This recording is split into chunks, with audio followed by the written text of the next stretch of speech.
how would you start a makeup company?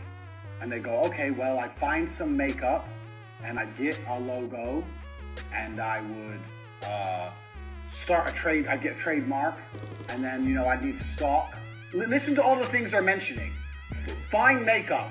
We're gonna have two things. We have things that cost money and things that make money. As a business, your primary concern is always making money.